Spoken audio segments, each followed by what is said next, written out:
자, 청와대 투데이로 넘어가겠습니다. 자, 지금 장관 임명들이 계속해서 이루어지고 있습니다. 이제 한 6명 정도 장관이 남았는데 기존에 임명된 장관에 대한 여러 가지 의혹들, 도덕성 검증이 계속되고 있습니다. 저희가 술병을 좀 그려놨습니다. 누군지 2명이나 있습니다.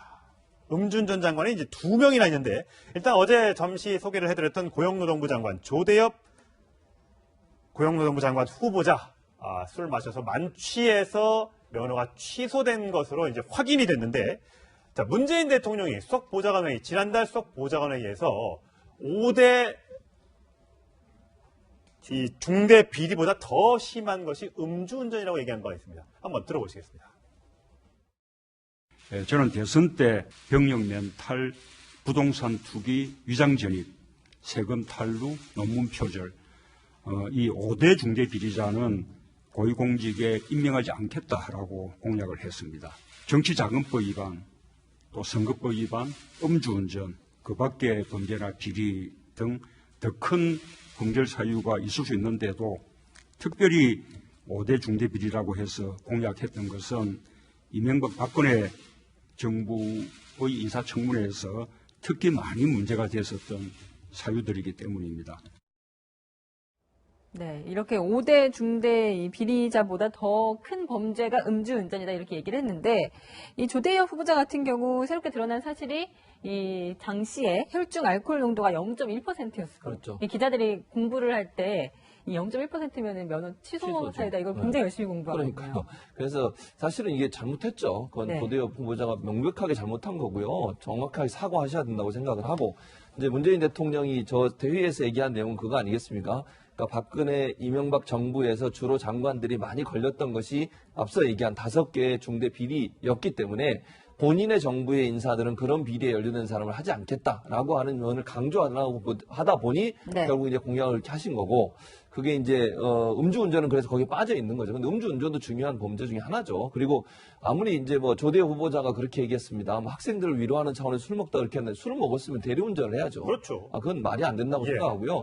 명백하게 본인이 잘못한 걸 인정해야 한다고 생각합니다. 물론 이제 청문회 과정에서 그게 얼마나 중요한 이슈가 될지는 좀 두고 봐야 될 것 같고 또 청문회 과정에서 저 문제뿐만 아니라 본인의 어떤 그 능력이랄까 아니면 정책이랄까 이런 부분도 검증을 받아야 되니까 청문회 과정을 좀 두고 봐야 되겠습니다만 그러나 저거를 다른 부분으로 뭐 무마시키거나 넘어가려고 해서는 안 된다고 생각하고요. 저거는 명확하게 사과를 해야 한다고 생각합니다. 대학 교수가 혹시 음주운전해서 경찰청으로부터 이렇게 통보를 받는 경우 혹시 있습니까? 문제를 해서 징계 사유가 될 수도 있잖아요. 그렇죠. 학교에서는 그러니까 저는 좀 사립학교 네. 교수입니다만 사립학교 같은 경우도 준공무원으로 취급을 받기 때문에 경찰에서 만약 음주운전 사고 음주운전에서 걸리게 되면 그 내용이 학교로 통보가 되게 되고 학교의 인사나 평가에도 그게 영향을 미치게 되는데 예. 이번에는 이제 조대엽 후보자 같은 경우 그 기록이 없어요. 군대에. 예. 그래서 예. 서로 지금 말이 안 맞는데 예를 들면 경찰서에서는 분명히 만약에 조대엽 그 후보자가 교수라는 얘기를 밝혔으면 분명히 기록이 갔을 거라고 얘기하고 고대에는 그런 기록이 온 적이 없다.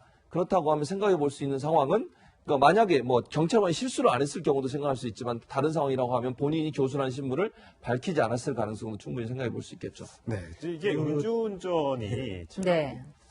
너무 쉽게들 생각하는데 오늘 청와대에서 발표할 때도 이게 사람 인사사고까지는 나지 않았던 거다라고 얘기를 했단 말이죠. 네. 만취 운전을 했는데 인사사고가 안 났으니까 다행이다? 이건 좀 아니다 싶습니다. 저 음주운전 관련해가지고는요, 그 모든 정당에서 이제 그 공직 후보자를 낼 때 음주운전 단 한 차례만 있어도 그 결격 사유가 됩니다. 삼진도 아니고 그냥 네. 한번 원스트라이크 아웃이군요. 원스트라이크 아웃입니다. 예. 예를 들어서 뭐 이 구의원 공천, 시의원 공천, 국회의원 공천 말할 것도 없고요. 그렇게 엄격하게 하여튼 이 정당에서 하는데 그럼에도 불구하고 대통령께서 이제 조대엽 후보자를 장관으로 이렇게 그 추천을 다 하셨다. 네. 난 조금 이게 이해가 잘 되지 않습니다. 네. 네, 공직자들은 이렇게 후보자로 나오는데 저희가 연예계 같은 경우는 네. 음주운전 사실만으로도 방송을 굉장히 오래 못 하잖아요. 어제 네. 조간신문에 보도된 것 중에서 이제 네티즌 댓글들을 소개하지 않습니까? 거기에 그런 댓글, 말씀하신 그런 댓글이더라고요. 야, 연예인은 사실 이 공인의 성격이 사실 그렇게 좀 약한데. 네. 그런데 음주운전 한 번 걸리면 방송에서 아웃되는, 지금 보시면은요. 지금 노홍철 씨, 유세윤 씨, 한동안 텔레비에서 못 보지 않았습니까? 예. 한동안 방송 출연이 정지되는데, 그런데 장관은 해도 되냐? 음주운전 전략을 가지고. 그러니까요. 예. 그런 얘기가 나올 수밖에 없는 거죠. 근데 이게요. 그러니까 청문회에서 이제 어떤 오대 비리나 흠결들이 나오게 되면 뭐 지난 정부에서 그렇지만 이번 정부 청문회도 그렇고 여당 의원들의 소위 말하는 디펜스란 걸 합니다. 네. 그 위장전입은 사실 그런 사정이 있었잖아. 교육 목적이지 부정 목적이 아니잖아. 뭐 이런 거. 네. 논문 표절. 그 당시 그게 관행이었는데 몇 글자 되지도 않은 건데 뭐 이런 식으로 디펜스를 하는데 그래서 이제 음주운전을 뭐라고 디펜스 할까요? 여당 의원들이 네. 굉장히 곤혹스러운 거죠. 그렇죠. 뭐 음주운전 해도 되지 이렇겠습니까? 예. 사람 안 다쳤잖아 이러겠습니까? 학생들이랑 마셨잖아 이러겠습니까? 네. 그러니까 이게요 조대 후보자 딱 섰을 때 야당에서 엄청나게 공세가 들어갈 건데 여당 국회의원들 입장에서 이걸 뭐 이렇게 방어할 말이 없어요. 결국 이게 뭐 청와대의 결단인데 그런데 문제는 청와대가 이 사실을 알면도 불구하고 5월 29일 대통령께서 음주운전은 더 나쁩니다라고 얘기하셨음에도 불구하고 그리고 조국 민정수석 옛날에 교수 시절에 이청성 당시 후보자 음주운전에서 강하게 비판했음에도 네. 불구하고 임명을 강행했다는 거죠. 그렇죠. 네. 이 얘기는 예. 야당에서 언론에서 아무리 공격을 해도 강행을 한다라는 의사 표시 아니겠어요? 네. 네, 이뿐만이 아닙니다. 이 학생들의 편에서 학생들을 위해서 술을 마셨다고 했는데 학생들과는 또 나를 세운 또 공방을 벌이기도 했는데 지난해 있었던 일입니다. 그 대학원에서 아예 이 영상을 찍어서 올렸는데 노동대학원장으로 이 후보자가 근무를 할 때 학생들과 말싸움을 한 적이 있습니다. 그 영상 보고 오시겠습니다. 중재하라 그래서 중재한 거야. 여기서 무슨 논의가 되고 있는지 니네 모르잖아. 빨리 말해주십시오. 지금 거 아니야. 반말하지 마십시오. 아이고 얘 학생들들 비꼬지 마세요.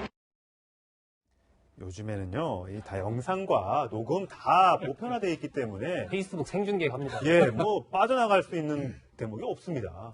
그렇습니다. 저런 모습들이, 그러니까, 뭐, 국회의원 중에서도 마찬가지고, 이렇게 반말이 있잖아요. 예. 반말의 일상화.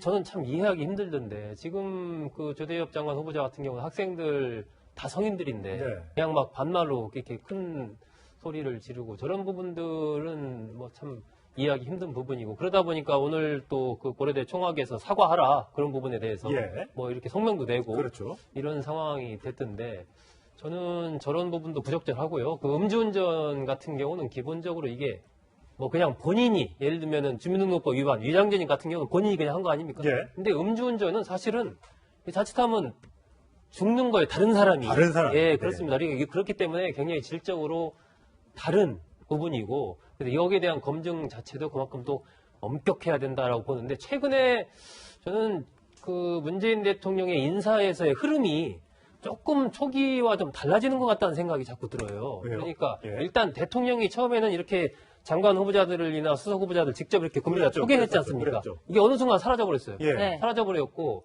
또 임명되는 분들의 많은 부분들이 너무 이 선거대책위원회에 있었던 있었던 분들, 분들. 캠프 중심으로 되는 이 흐름이 저 보면서 좀 이상하다 이런 생각이 좀 들고 있는데, 조대엽 장관 후보자 중에서도 저는 이 음주운전 경력 이런 걸 보면서 그러면 꼭 고용노동부 장관 후보자로 저런 경력을 가진 분을 꼭 했어야 됐을까? 예. 그런 정도로 능력이 출중한가? 예. 보면 또 오늘 또 국민의당 선명된 거 보면 노동 전문가가 아니다. 예. 국민의당은 그렇게 하고 있단 말이에요. 예. 네. 그래서 어떤 기준으로 왜 저렇게 꼭 그 내정을 했는지 네. 참 좀 이해가 잘. 자, 다음 인물입니다.